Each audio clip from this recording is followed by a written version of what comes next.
recording by Masardo Music Sidha.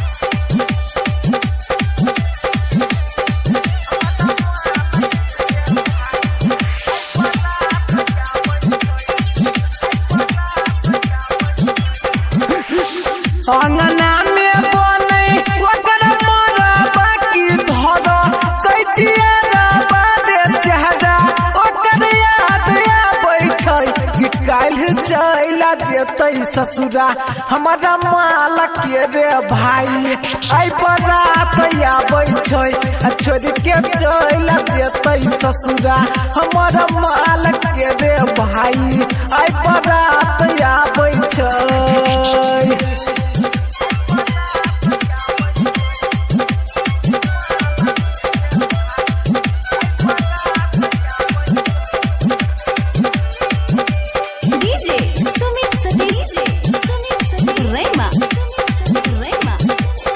फूल सब करा ले डोली सजते हमरा ला बनतै अरथी रे कच के जेतै मम्मी पापा के हम छोड़बै धरती रे।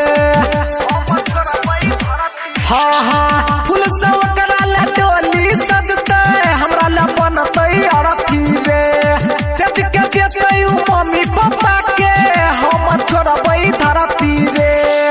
भूल नाही पैबै मुसकनवा की आगी लजनमा बारे चाहबै हमर हाथ जानै छै कि काल्हि चला जेतै ससुरा हमारा मालक के रे भाई आई बरात आबै छै छोड़ के चला जेतै ससुरा हमारा मालक के रे भाई आई बरात आबै छै।